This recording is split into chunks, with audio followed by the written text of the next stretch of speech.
Hello, everybody. Welcome to Wow Week. We're just gonna, I'll just talk for a minute or so while we're letting everybody in. We've got a lot of people signed up today, and we're so glad that you could join us. This is it's Wow Week, and it's our second day of Zoom talks. We've got a travel talk every day this week. Tomorrow we've got, so for everybody who has been is dealing with sold out hotels and soaring prices in the world's dreamiest locations right now, we've got solutions for summer. So that's going to be our Zoom talk tomorrow, is summer solutions. On Thursday, we've got a talk on winter travel, where to go for the winter holidays and beyond, because that's just as popular as summer is, the winter holidays. So a lot of people are needing good intelligence for that.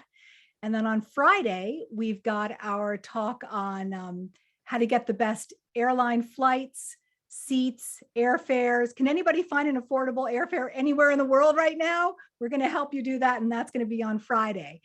But for tonight, now, our talk is how to protect yourself and have peace of mind in this new world we are finding ourselves in this summer.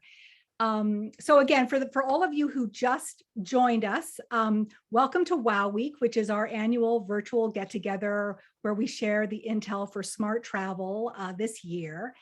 And so we're talking about, so as much as we wish the pandemic were over, the fact is it's not, sadly. The global travel landscape is still changing every week with new subvariants and, waves popping up here and there, and shifting COVID numbers and changing country entry requirements. And the fact is you still need to test negative in order to board your flight back to the US. So it's still a pandemic shifting landscape.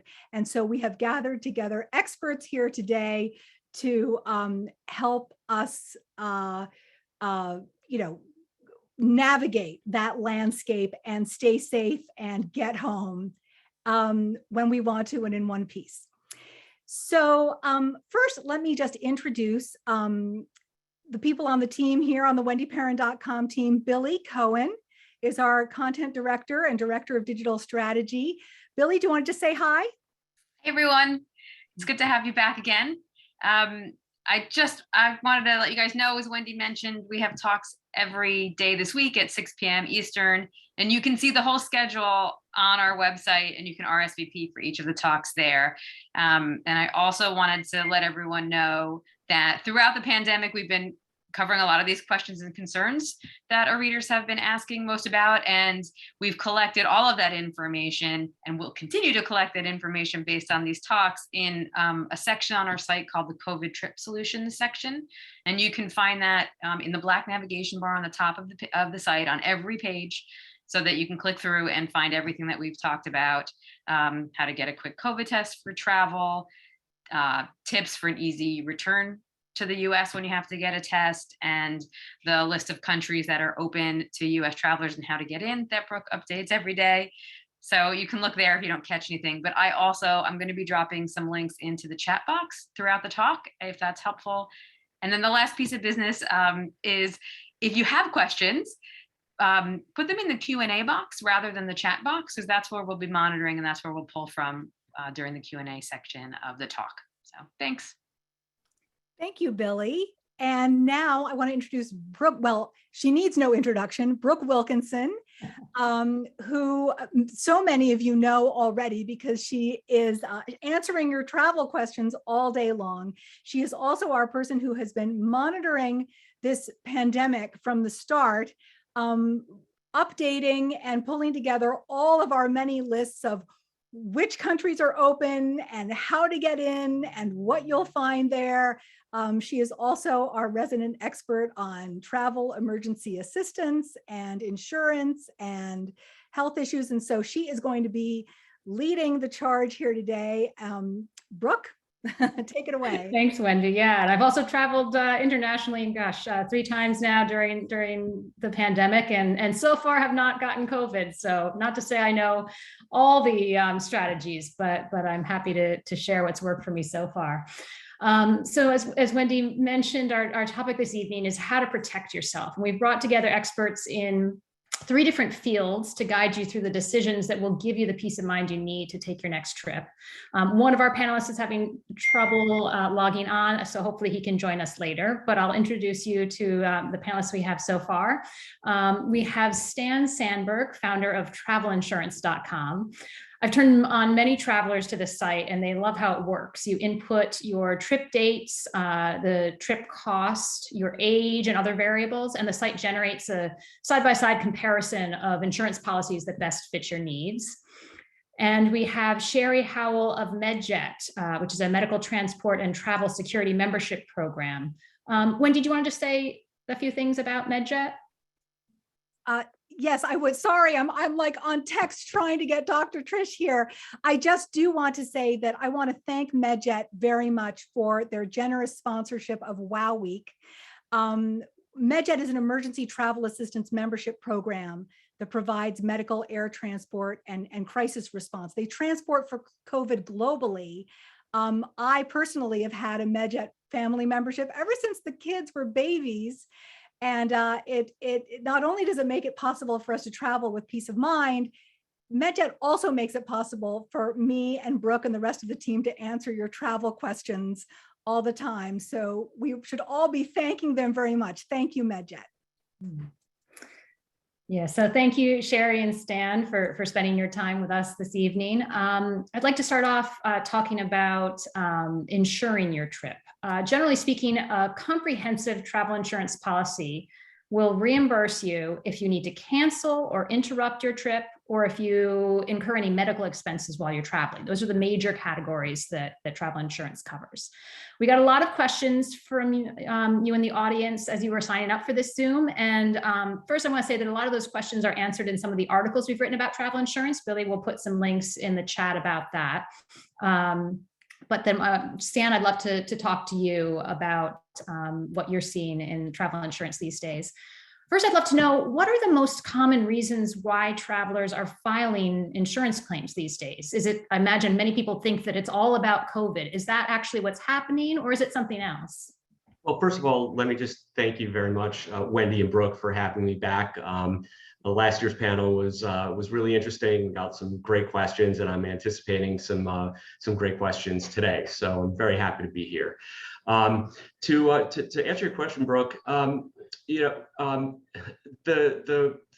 the biggest reason why people cancel their trips sort of pre-pandemic was that unexpected illness or sickness which hit someone and caused them not to be able to travel, or getting sick during the trip, which would interrupt their trip. That was generally the sort of the most frequently cited reason for making a claim for cancellation.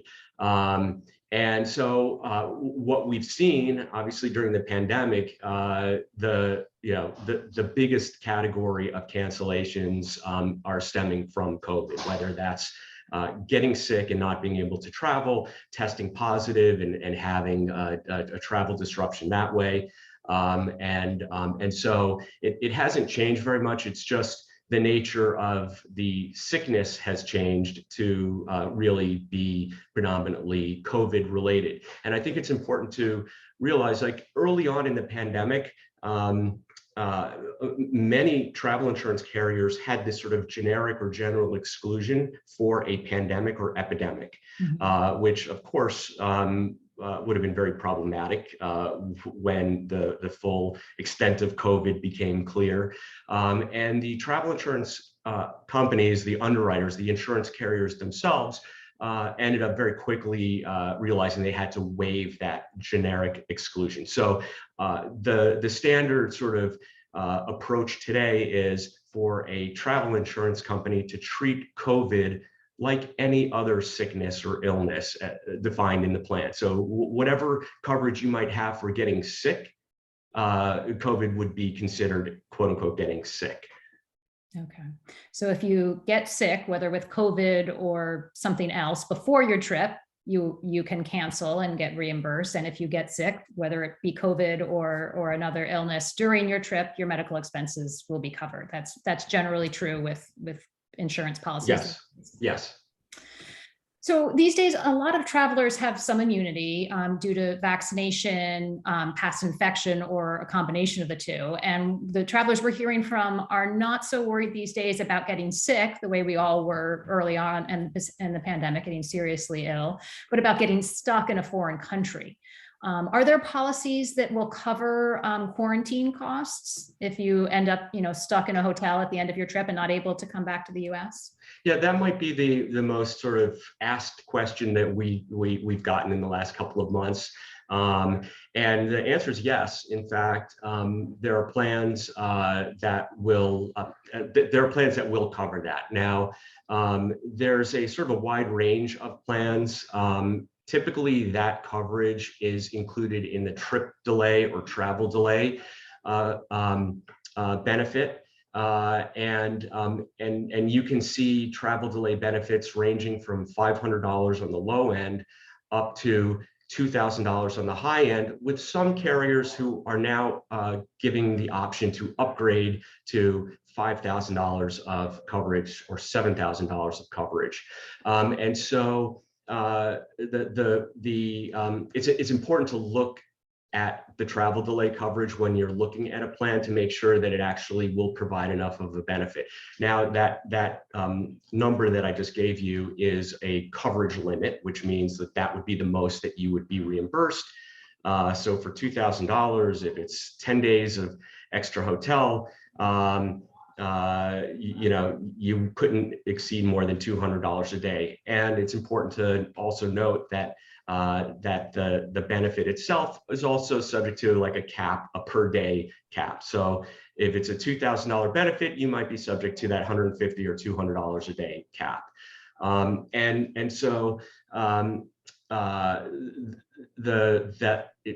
Some of the plans today are calling it actually lodging expense coverage. And in the situation where you are coming to the end of your trip and you test positive for COVID and you're going to be subject to additional hotel room nights and costs, that's where that benefit would be helpful to you and kick in.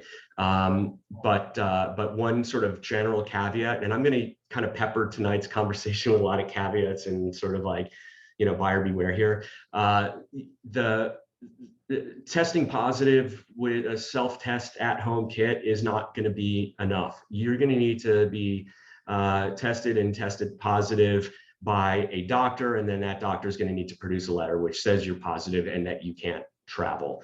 And so it's just it's not difficult to do if you are actually positive with COVID.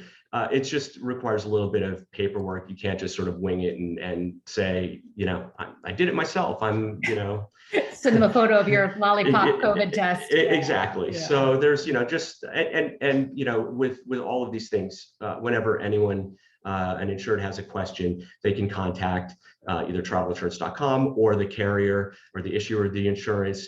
And there are people who are available, at least on the carrier side, 24/7 to be able to answer questions. Great. I just want to pause to welcome Dr. Trish. I'm so glad you were able to get online and introduce you to the audience. This is Dr. Timothy Trish, professor at the Keck School of Medicine at USC and co-director of the Center for Personalized Medicine at the Children's Hospital, Los Angeles.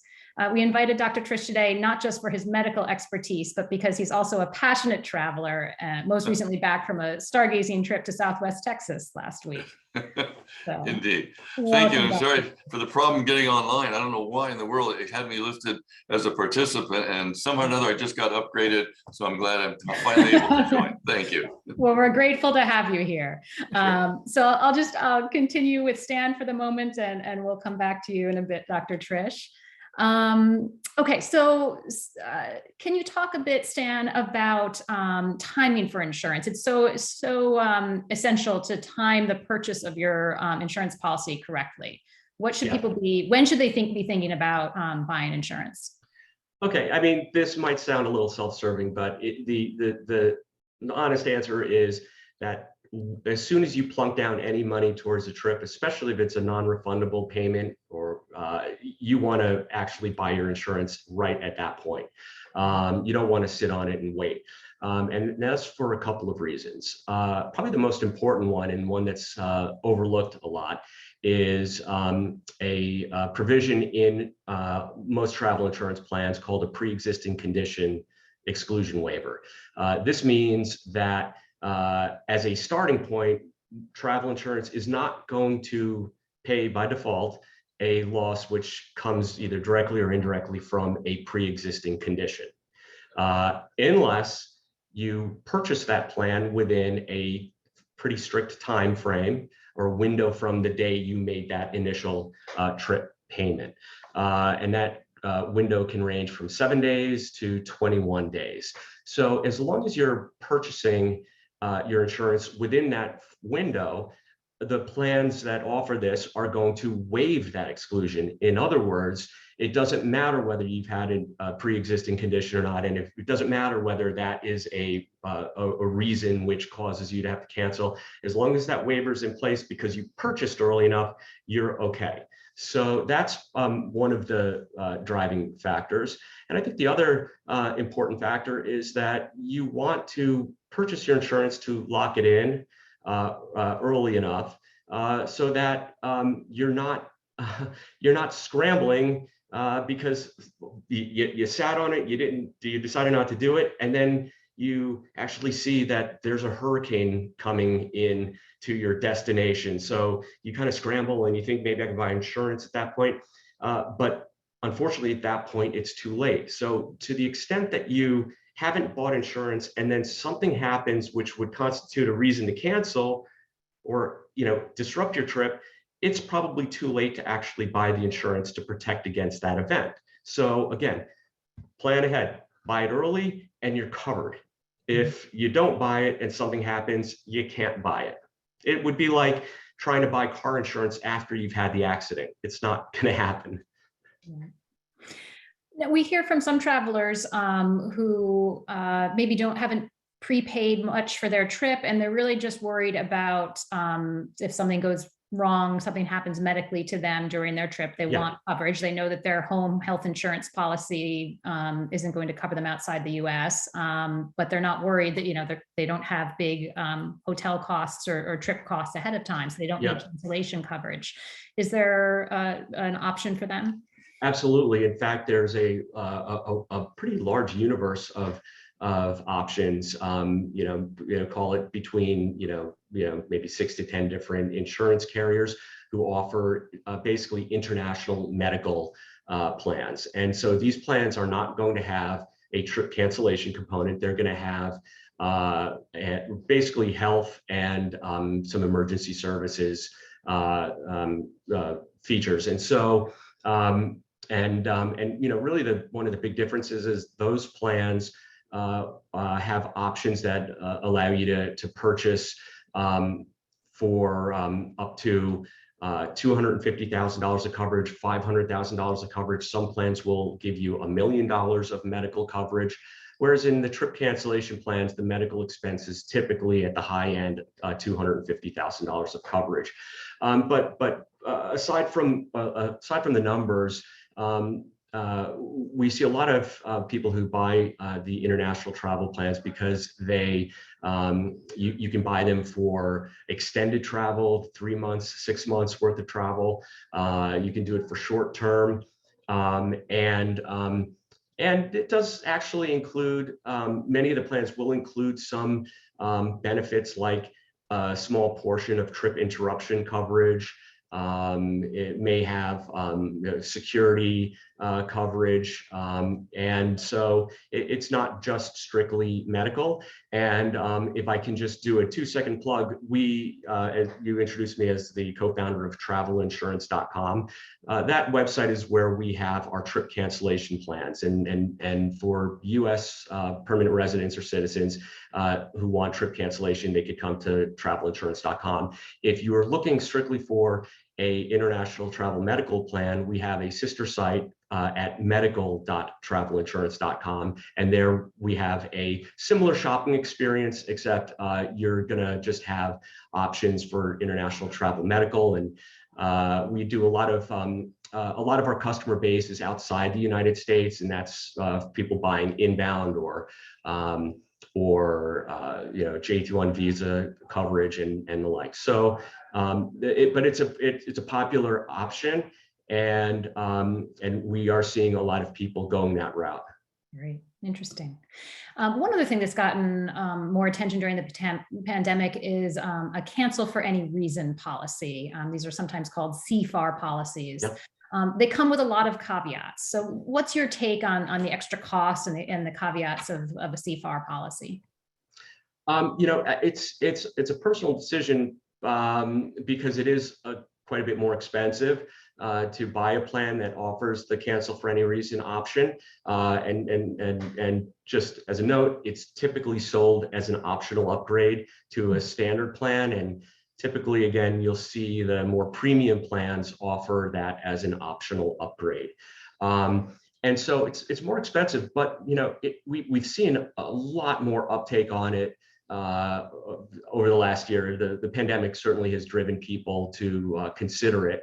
And it provides the most flexibility for someone to cancel, because not all COVID reasons are sort of equal under the eyes of the cancellation policies. It's pretty clear cut. If you test positive, if you can track COVID, that would constitute a reason to cancel. But if, let's say, the destination imposes some kind of travel restriction, maybe it's a mandatory quarantine upon arrival, irrespective of your COVID status, that is not actually necessarily a covered reason under a plan.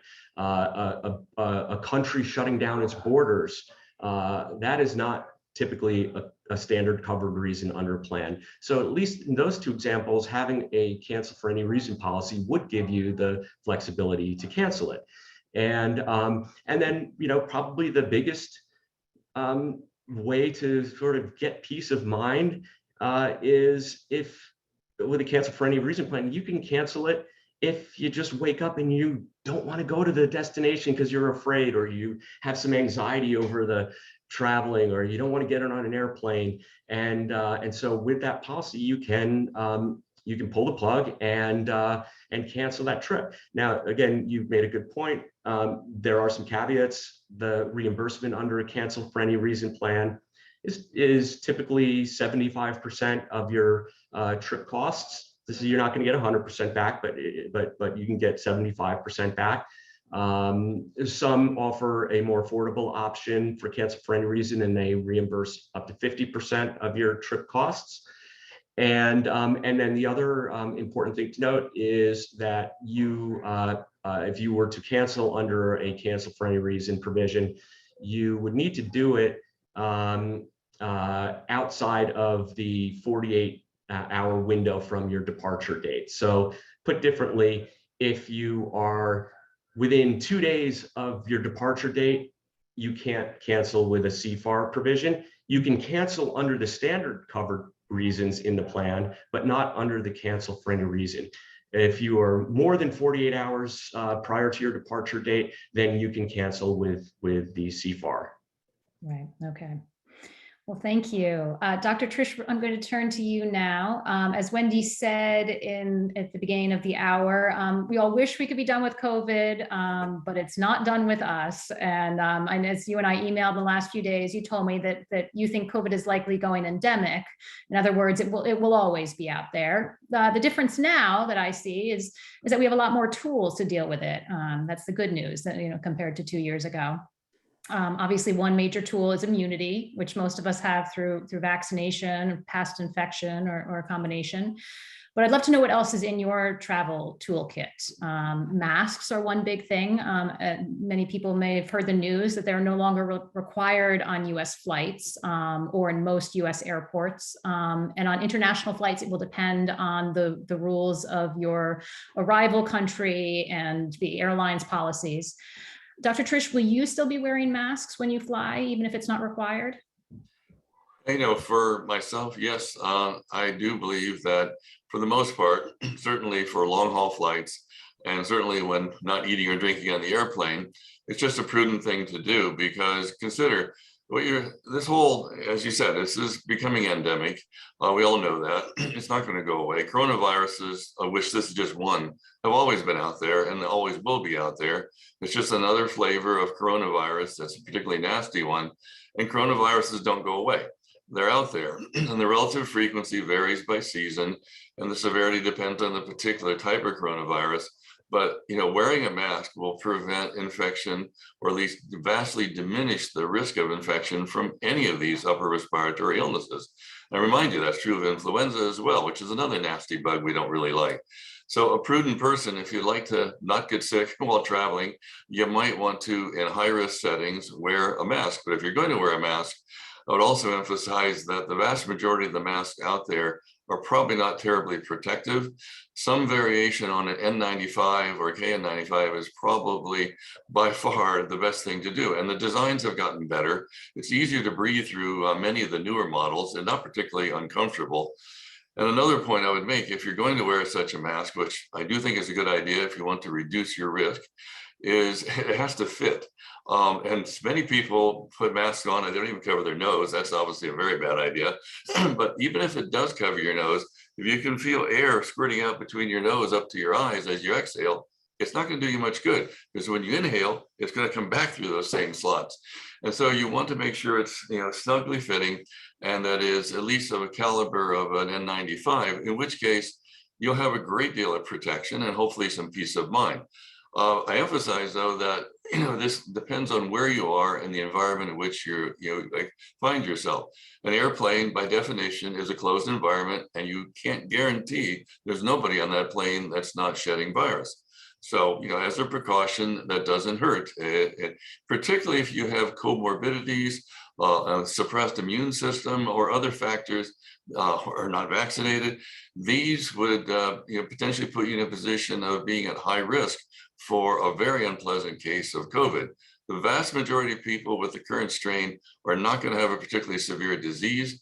In fact, it's estimated that 5 times as many people are infected as are aware that they are infected, because so many are asymptomatic. That doesn't mean that you won't have long-term consequences from the virus. It's a nasty bug. Long COVID's not fun. Many people report fatigue for weeks or months. So, being able to avoid it by something as simple as a mask is probably not a bad idea. And what are the kind of pressure points in travel where you should really be putting that mask on, would you say?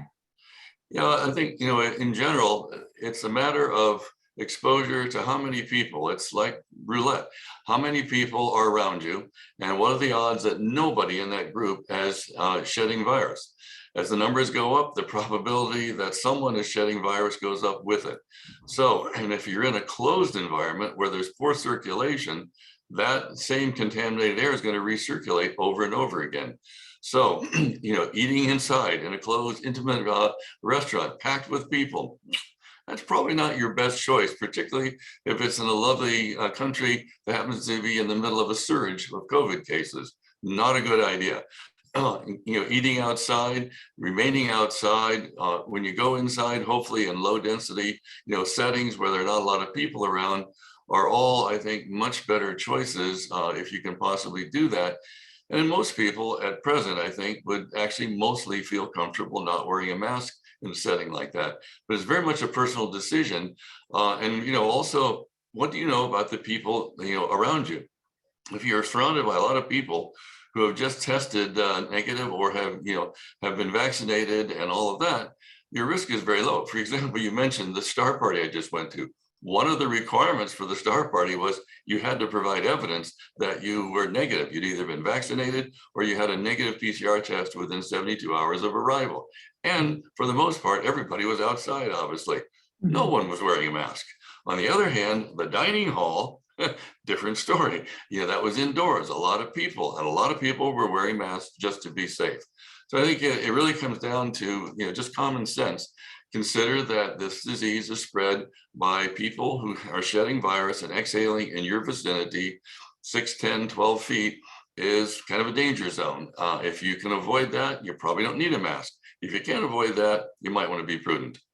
Yeah. Yeah. And I'll just share my own personal experience. Last month, I was in Namibia and South Africa on safari. I knew that I was going to spend much of my time outdoors. So I was very comfortable with that part of the trip. And anytime I got into an enclosed space, a car or a charter flight with someone else, I asked them, would you mind if I ask if you're vaccinated? And every single person said, yes, I am. Interesting, in the country, I think Namibia had about 15% vaccination rate at that time, but clearly the people in the travel industry were first in line to get those shots. And we ate outside pretty much every meal. There were times when I asked the safari camp, could you please, I know you have dinner set inside tonight. It's lovely outside. My family would like to eat outside, and they were happy to do that. Getting back to the idea of the traveler's COVID toolkit, what other tools? I think of boosters now. More people are eligible for a second booster. We're hearing about Paxlovid. What else is out there? This is a very complicated situation, and I could probably talk about this for 4 or 5 days. I don't think you want to listen to all that. The problem is multifold. Let's start with the virus. This virus, by definition, can only survive if you can find susceptible people. So this is not the same virus we started with, and it's not the same virus that we'll see next year. It constantly evolves. Just a little, a fact that most people are not aware of. I think I mentioned to you, Wendy and Brooke, that I've been responsible for setting up testing for SARS-CoV-2 at our hospital. We actually sequence from end to end all of our positive cases. When we do that, we find, first of all, multiple variants from any one person, and they occur in different frequencies. So this virus is constantly permutating and kind of recombining and making new versions of itself. And it's just like roulette. Sooner or later, one of them is going to work a little bit better. But as more people become immune to the existing versions, the only thing that can work is a new version, which is why you're hearing about the original Omicron BA1, BA2 is now in South Africa. You're reporting BA3, BA4, for example. It was absolutely predictable, and the process will continue indefinitely. That's how a virus survives. So the problem with vaccinations is that all those vaccinations were created against the first version. So the immune protection from vaccinations is unfortunately going down. And most recently, the boosters that are out there now, it's the same target, the original version of the virus, and it doesn't last very long, maybe a month, 6 weeks or so. So, you're in a situation now where, yes, vaccinations are still your single best protection, but they're not a guarantee. Back to the issue of why would you wear a mask? Just to be safe. We're seeing a lot of breakthrough infections, even among people who've had booster shots. It just happened in my family, as a matter of fact. So I think, this is clear that you have to be careful and prudent. So if you're unlucky enough to come down with it, what else? Well, as you mentioned, Paxlovid and molnupiravir are two of the most popular antivirals out there right now from Pfizer and Merck, respectively. But again, they're not a cure-all because they're not the nicest drugs in the world to take. There are side effects. It's great if you're at risk or if you're feeling pretty terrible, but they're most effective in the first 2 or 3 days of infection. So again, it's like Tamiflu. It's great to shorten the infection if you can, and they will do that. And for that reason, they're well worth it. So for example, if you are at high risk, if you're older, you have diabetes, immunosuppression, then I think that's absolutely indicated. If you're 25 feeling great and your test just came back positive and you don't know why because you don't even feel sick, you certainly don't want to be taking these drugs. So I think they're out there. The other thing that's important to remember is that the world is changing very rapidly. There was just a recent article pointing out that there are as many as 200 new antivirals already registered in development in clinical trial. Most of them will fail, but some of them will succeed. So week by week, month by month, you're going to see more and more treatment options. because there's many ways of preventing replication of this virus. I won't go into all the details, but you can stop the replication machinery. You can digest the proteins with protease inhibitors. You go on and on and on. But the point is that there are multiple vulnerabilities, and they will all be exploited over time. So I think the prospect is that going forward, you will have many treatment options, and they will be available, in most places of the world given time. At the moment, most are not, even the Paxlovid and molnupiravir are not necessarily readily available. The distribution is still underway. You can't guarantee it's going to be in Namibia, for example. So you have to, be thinking about that. My simple answer would be, if you are at low risk, I wouldn't worry too much about it. If you're traveling and you're at high risk, you may want to have a chat with your physician before you leave about potentially even carrying something like that with you if you're going to a place where medical care is limited and access to these drugs is likely to be unavailable. Interesting. Now, you touched on this a bit, talking about your recent trip, but I'd love to hear what factors you consider most important in deciding where to travel, where you're comfortable traveling with COVID in mind. Do you look at, data like vaccination rates, infection rates, or more about the day-to-day of your trip, as you say, spending time outside? What's important to you? I think, the first thing is we know that there are hotspots arising around the world right now. Vacationing in upstate New York at the moment might not be a great idea. For reasons that certainly escape me, we're seeing dramatic upticks in very limited areas. Again, using the Star Party that we talked about before as an example, I checked before I left and found that the incidence rates in Texas, which used to be sky high, are now incredibly low. The infection rate is almost minuscule. And so that was very reassuring to me, because I knew that I was going to have extremely low risk of exposure. It was mostly outside, and everybody was, shall we say, a responsible individual, who was, making sure they're either vaccinated or been tested negative. If you have to go into an environment where none of that is true, again, you might want to rethink, is that a great choice right now, particularly if incidence rates are rising, the population is highly unvaccinated and seemingly oblivious to this and not terribly worried about it, that may be pause for thought. There are relatively few spots like that right now. And I think, the other factor is reporting. Sadly, what you see in numbers is not necessarily what's going on. I mean, there's this mysterious issue of Africa, is that how many people actually did develop COVID in Africa. In the early waves, it's now clear that a lot of the cases went unreported because they died at home or never saw medical attention. So the theory that, there were very few cases in COVID in Africa is not being borne out by the original facts. But at the moment, for example, in South Africa, the rates are extremely low. Yes, there are new variants emerging, but they're not making a lot of headway. So I would feel pretty comfortable going to a place like South Africa, because I know the information is accurate. I know there's a high vaccination and herd immunity rate in South Africa. And most of the countries, again, where you're going to be outside.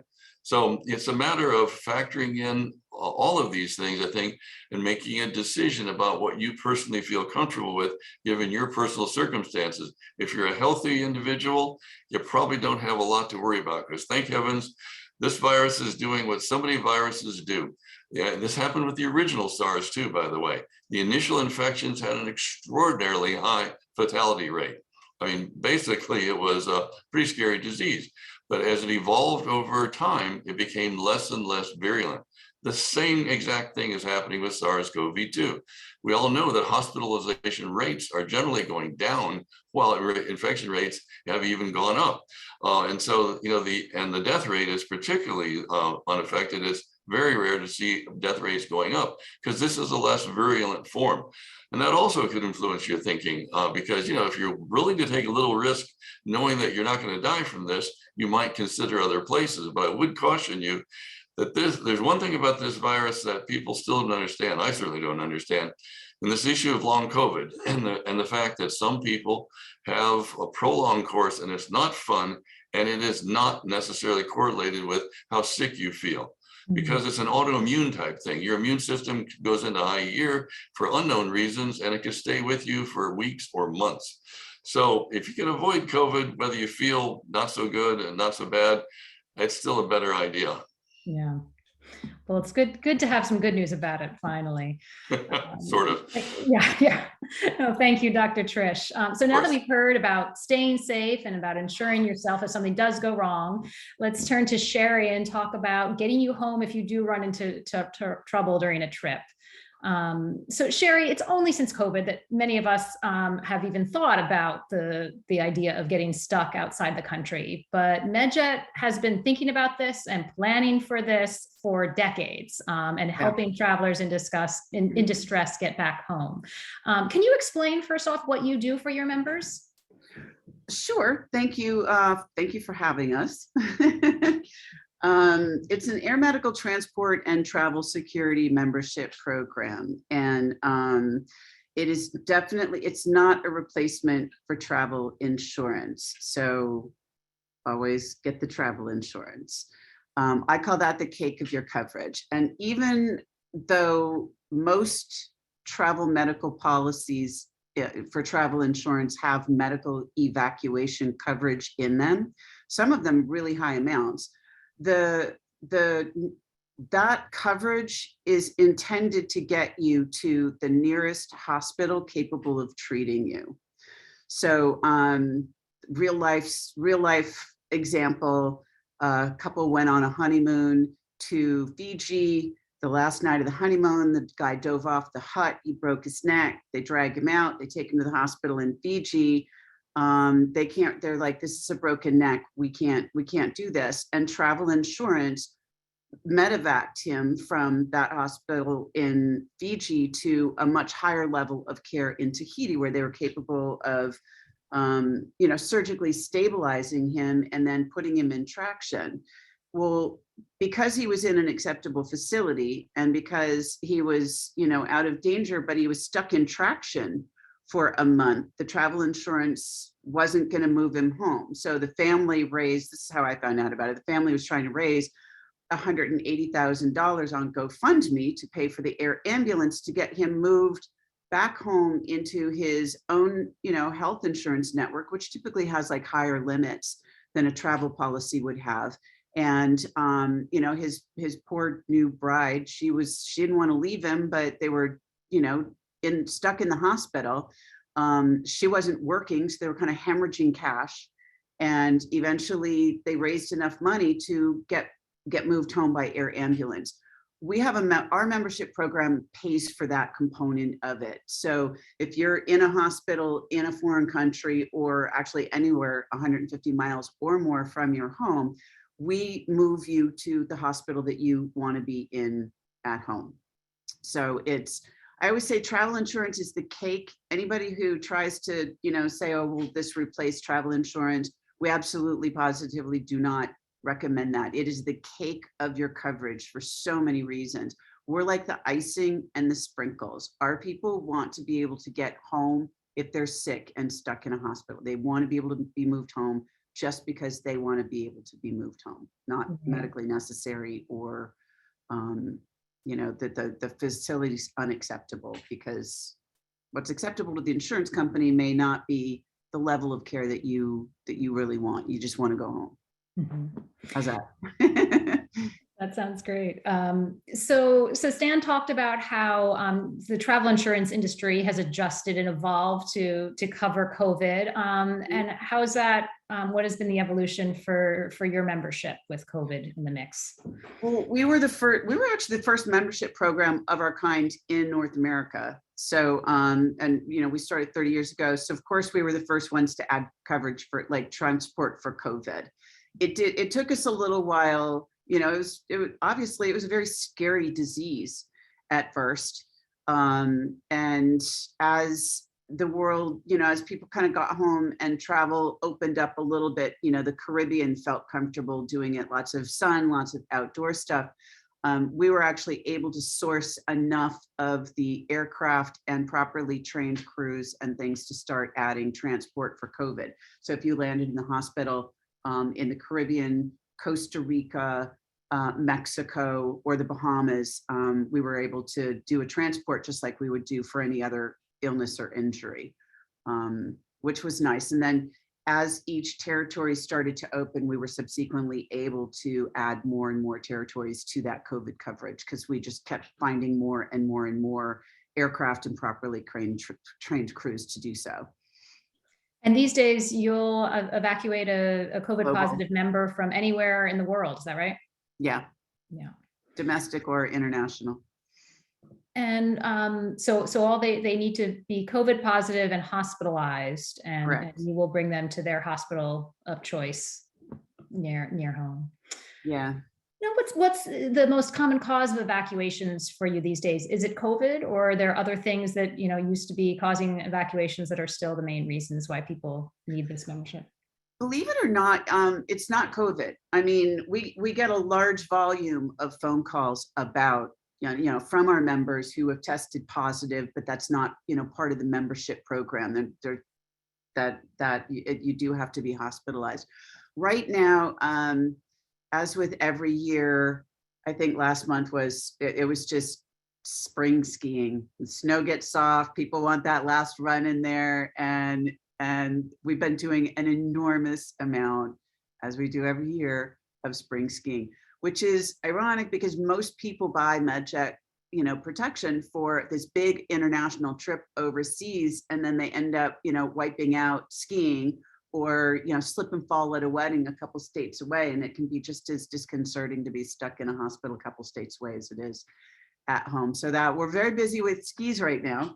And then most of the other ones are just the usual slip and falls, river cruise season, because those the boats are a little less stable as they're docked. That's always a spike in that. Lots of the regular intestinal issues, intestinal blockage issues, strokes, heart attacks. We don't have pre-existing condition exclusions under age 75. So a lot of times it's something that, has reared its head on a trip. Unfortunately, we don't have any adventure travel exclusions. I'm hoping that we don't get another, double tandem hang gliding accident from from the far reaches of Asia again this year, because those are very expensive. But mostly just the regular things that anything that you're going to get sick at home, you could potentially get sick away. Okay. Now, I understand you also have a security side of the membership. So if travelers these days may be worried about political unrest in their destination, we certainly do have a lot of travelers who are still planning to go to Central and Eastern Europe this spring and summer, but they may want, an extra degree of protection in light of the war in Ukraine. Can MedJet help with that? Yeah, the travel security component that membership is called MedJet Horizon. It has all the medical transport benefits, but it's got the 24/7 security and crisis response, which could include, security evacuation, if that's what it takes. We are not recommending, the board currently, we don't cover level 4 countries with that. We wouldn't cover you if you were going to Syria or Iraq or currently the Ukraine or Russia. Like those, we can't in good conscience send a crew in to go help somebody boots on the ground if they shouldn't be there in the first place. And the State Department has said that. Now, if it's a level 4 for COVID, that we're transporting. So that's one of the biggest questions that we're getting right now is it's a level 4 and you look it up and it's for health purposes, and those are still on the table. We are not recommending that any of our members go to right now anything that borders the Ukraine, for security purposes, as well as just the possibility of seriously being detained, like the trip being interrupted due to the sheer volume of relief efforts and things like that going on. But Eastern Europe, most of the NATO countries, it's covered if you. And the good thing about that membership is it doesn't require a government issued mandate to evacuate or a government issued what's called a hard trigger. You can call anytime you don't feel safe, and the response is wide ranging. It covers everything from violent crime. If you're the victim of a violent crime, I wouldn't wish, trying to deal with police in a foreign language after, especially if you've been traumatized. That we get a lot of calls for that. It covers political threat. We've had people, in South Korea, when North Korea was threatening to push the button, we had a crew call us that was over there doing a production, and we ended up just tracking them everywhere they went. Our security providers had, one of them was actually a friend of mine, which is why I got the call at 2 o'clock in the morning, but passed them over to the security partners, and we, turned on the tracking. He turned on the tracking on his phone that I could see, and then they checked in anytime they moved the production. We've had people stuck on riots, in the middle of riots, frantic phone call from a mom with a kid stuck on that Santiago, when they rioted in the subways. Right. And her son was stuck on the train. He, of course, thought it was thrilling and exciting, and she was completely panicked. It covers hijacking, kidnapping for ransom, which, is a little bit of an issue in some areas. And, it's actually our fastest growing membership, and it's been breaking all sales records since November. I think the elevated State Department warnings, I saw a tweet go out this morning about, just elevated crime in Turks and Caicos, and a lot of places that traditionally are considered very, very safe have been having some issues. So people have been upgrading, and that one is flying out the door these days. I just glanced at the Q&A box and see a question here about a medical transport. Does a physician accompany you? So can you talk a little bit about what a medical transport looks like, what MedJet does? Yeah, what we do is get a medical report from the hospital that you're in, and we work with the doctor on the receiving hospital, because we can't take somebody who requires continued hospitalization out of a hospital, put them up at altitude, land with them, and not have any place to take them that's not ready to receive them. But a crew, a flight nurse, a critical care flight nurse, and a medical technician show up at your bedside. They receive all of the information about your case. They roll out with you, and they don't leave your side until you are tucked into your hospital bed at home. So you have the same crew with you the entire journey, and it is, I call it white glove. It's bedside to bedside, and very comforting to be with the same people. These are people, they're scared, they're hurt, they're sick, they don't feel great. They're critical care nurse and a technician the whole way. Wendy and Billy, I know you guys have been following the questions coming in. Are there any you'd like to pose to our panelists? There are, thank you. There are a couple here that I would love to ask of Dr. Trish. One woman is asking, how easy is it to get treatment for COVID if you happen to get it while in Europe? Most specifically, Portugal, Madeira, and Italy. Unfortunately, I don't have specific information on the availability, but in general, European countries have ready access to the same drugs, again, because of these major pharmaceutical companies first deliver these drugs to, frankly, Europe, United States, the Western world, if you will. They're harder to access, in more remote and third world countries.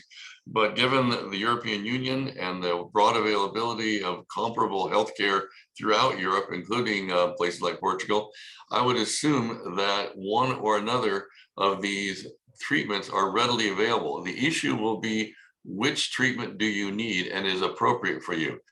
I mentioned earlier that you can interdict the infection many different ways. One is to get a monoclonal antibody infusion. That usually requires intravenous administration, which means you need to be at a medical care facility to receive it, which usually means you're pretty sick. In contrast, some of these antivirals, like the ones we're talking about, like Paxlovid and molnupiravir, are readily available and don't require hospitalization, and they don't require an IV intravenous infusion. So if you are just worried because you've come down with it and you're not feeling too terrible, but you want to make sure, say you have diabetes or something, and you're worried about developing serious disease and you'd like to prevent it, much like saying Tamiflu for influenza, the things like these antivirals are readily available throughout the European Union. And I would assume, therefore, by going to a medical facility, you would have ready access to them. Thank you, Dr. Trish. And then somebody else is asking, is it possible to acquire Paxlovid in advance of travel? I am traveling to a country where Paxlovid is not available and I'd like to have it on hand. Should I test positive and have symptoms? So far, my doctor says he's unable to prescribe it in advance of infection. Yeah, this is an interesting time, because until recently, it was not widely stocked in pharmacies, and it was being somewhat limited to patients who had already tested positive and were symptomatic in an effort to prevent progression to more severe disease. And so much like the availability of boosters and so forth, there was limited distribution and limited availability, but it's rapidly changing.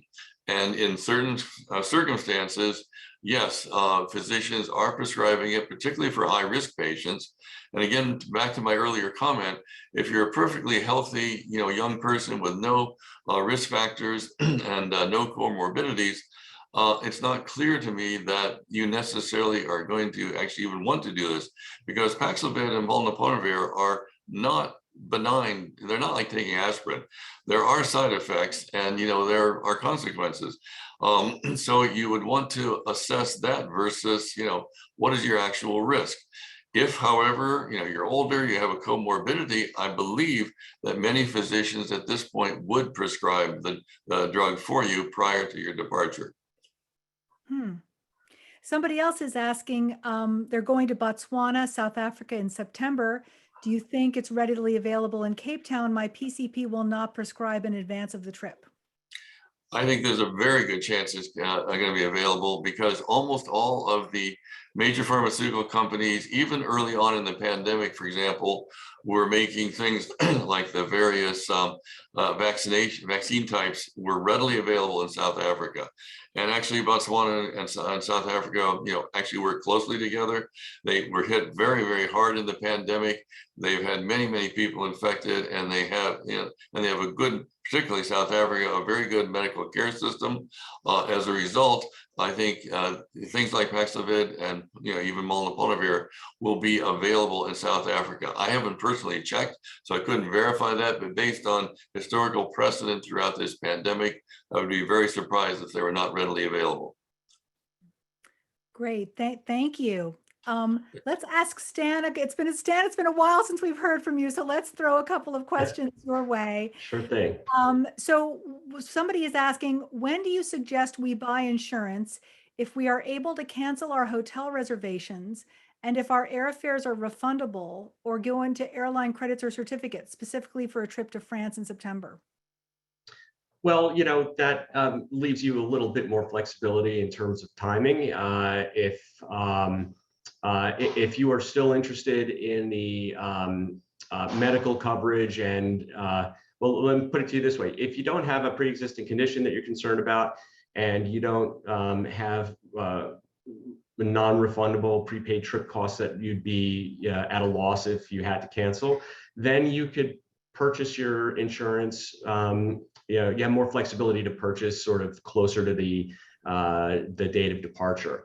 And so you would be looking to buy a policy with what we call the post-departure benefits. So that would be the emergency medical coverage, the emergency evacuation coverage, which Sherry referred to, and for instance, baggage loss, personal effects, baggage delay, trip delay, and all of the coverage items which kick in once you depart on your trip. So it really would be a personal decision. Again, my feeling and what we suggest to people is to buy it early and take care of it up front. So it's just another item that you've checked off your list. A lot of people are taking cruises, and one question is, what insurance is available that actually pays out when a cruise line cancels a cruise and issues a credit instead of a refund? And how would you rank cruise lines in dealing with insurance claims during COVID? Unfortunately, I can't really rank the cruise lines and how they deal with claims. We don't manage claims on behalf of our insurance carrier partners internally here, so I don't have insight into that. And I'm not familiar enough with how the cruise lines operate on their claim side. But to answer the first part of the question, many of the standard trip cancellation plans could be appropriate for cruisers. There are actually plans which have specific cruise-related benefits, from ranging from inconvenience fees. So if, for instance, if your cruise had to skip a couple of ports of call for a variety of reasons, you would be eligible to receive an inconvenience fee. You sort of get compensated for that inconvenience. Likewise, there are plans which address reasons why a cruise can't go out, and so just standard travel insurance is probably going to be suitable. And to answer the question, if you have, as long as you haven't taken the insurance, opted for the insurance from the cruise line itself, then you should be looking at the third-party travel insurance. If you've elected the cruise travel insurance, and if the cruise travel insurance only gives you a credit, you could still get a travel insurance plan, but you're not going to get paid twice on that. So if you have a standard travel insurance plan and you have to cancel for one of the reasons listed in the plan, then you could use that, but you wouldn't then also be able to make a claim on the credit. So there again, I told you that there's some plans that are that sort of have features designed for cruises, and I can give you one example. Go Ready Insurance used to be called April Travel Protection. So they did a rebranding. Another company bought them, and they did a rebranding to Go Ready. They have actually a plan called the Cruise Plan. So that's one that you might be interested in looking out for. A lot of people still want to cruise, so thank you. Yeah. There are a few quick questions here about MedJet, Sherry, that maybe we can just go through. So one person is asking, is MedJet available for those older than 75 years? Yes, that just requires a brief medical questionnaire be filled out, and you can get that by emailing diamond@medjet.com. Very easy, or just call us and we send the form out. And do family members or travel companions accompany the party being transported? Yes, for standard transports, typically a companion can get on the air ambulance. I will caveat that it's all dependent on weight limits. These are, Falcon jets, Lear jets, they're small, just like any other small plane. Depending on the weight of the patient, the weight of any specialty equipment that goes on it, they're not going to overload a plane. We all know that's bad. They're not going to overload a plane to accommodate a companion, but typically the companion of, the average size of travelers, the companion does fit. Our COVID rules and regulations do state that we can't guarantee a companion be on the COVID flight, but that again is typically because of added equipment, and we have been transporting COVID patients with the companion allowed on. It's highly weight dependent. And another question, does MedJet operate for Canadians? Yes, residents of the United States, Canada, and Mexico can join. Great. And one more that I think is for you. How do your benefits differ from those offered by IAG, Hospital by Choice and Evaluation for Unrest or Civil Disorder? I don't know the specifics of that one. I think that Stan can confirm that when it says hospital of choice, that does not necessarily mean the hospital of your choice back in your home country. It could dictate that you go, that you you are being treated in a hospital that you like, but in the location still that you're injured or sick in. So you can move to another hospital in Paris. I'm waiting for Stan to like. Well, yeah. Hi, Sherry. Thanks. I'm just going to jump in, and just as a point of clarification, I think the question was about AIG, which is for most people will know it as Travel Guard. And in their higher end plans, I think the deluxe plan, for instance, they will offer what's called hospital of choice. It's still dictated by one's sort of medical condition. And so if one were to be able to be medically evacuated back to their home state, then you could select the hospital of choice back there. But if you're not able to travel back, or the medical condition dictates that it's a closer hospital, you could weigh in on that, but it may not get you home. Yeah, the biggest difference between insurance, whether it's hospital of choice or not, and MedJet is we're a private membership program, we're not insurance. And our sole job is to get somebody from a hospital that they're in, that they no longer want to be in, to their hospital at home, regardless of medical necessity. So when you read any of those policies, the language that you're looking for is adequate facility, which they determine, not you. And it may not be, there's a web video on our website of a woman whose husband was desperate to get her out of a hospital in Egypt because they were using cats as rodent control. And the travel insurance was like, no, it's a good hospital. It's perfectly fine. You can stay there.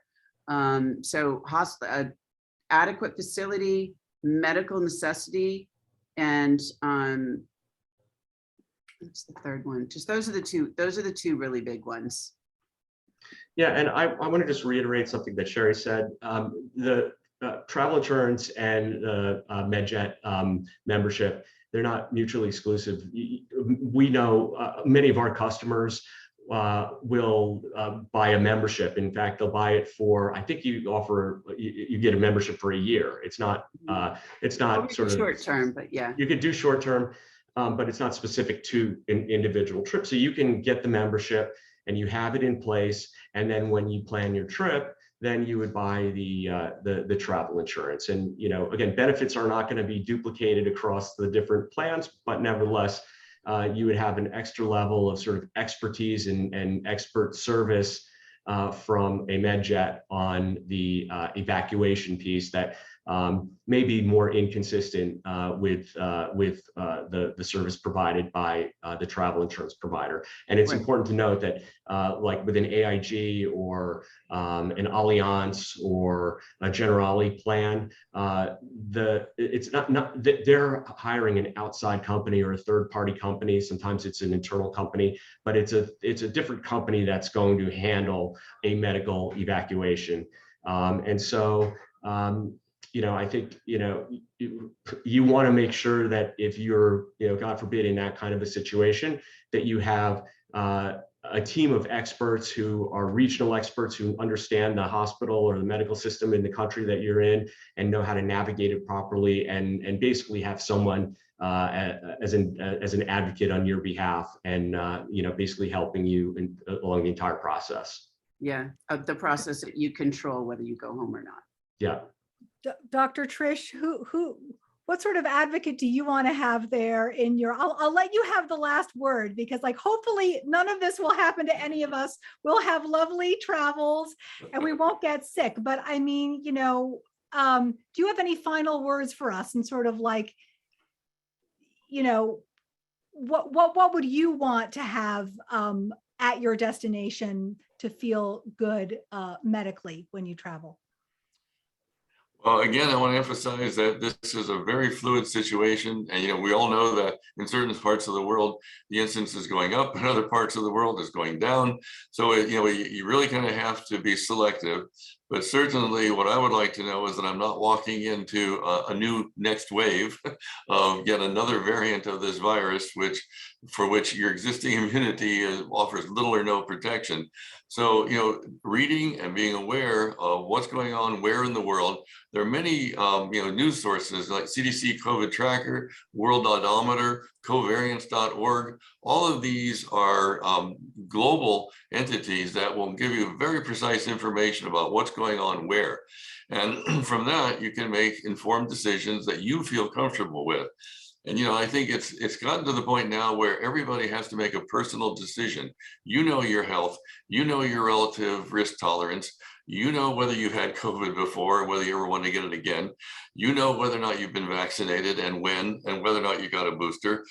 And, if you add all those up, it becomes pretty clear pretty quickly, I think, where you feel comfortable and where you would not feel comfortable. And I think for each of us, it's going to be a personal decision that's going to vary over time. One general comment, I think I forgot to mention earlier, though, is that as this becomes endemic, it's probably also going to be very much like most endemic diseases like influenza. It's going to probably be seasonal. So the winter is going to be a tougher time probably than the summer. So for my own personal choices, for example, I'm very excited about traveling in the summer. I'm going to be a lot more selective about traveling in the winter because, we know that the incidence is going to go up. The risk of being infected is going to go up. And so maybe you want to think very carefully about the winter travel. Well, in the winter, can you go to places in the Southern Hemisphere like Australia or New Zealand or the places that it's summer there? Absolutely correct. Great. So there's hope. There's always a solution one way or another. Right. Yeah. Well, thank you so much for joining us today. Again, we had Dr. Timothy Trish of USC, and Stan Sandberg of travelinsurance.com, and Sherry Howell of MedJet. Thank you so much for sharing such great intel with us today. And I know there are some questions that we have not been able to get to yet, but we've taken screenshots of those and we'll be answering them in articles for our audience. So just stay tuned. We'll send out articles in the newsletter with answers to your questions. And thank you so much to Billy and to Brooke for asking such great questions and sharing such important resources today. And so thanks again for joining us, everybody. We'll see you tomorrow at 6 p.m. Eastern with our talk on solutions for summer. Thanks so much, everybody. Thank you, Wendy. Thanks Brooke. Thanks, Billy. Joining Thank us. you. It was a pleasure. Thank you. Take good care. Stay safe, everybody. You too. Bye-bye. Okay. Bye-bye now. Bye-bye.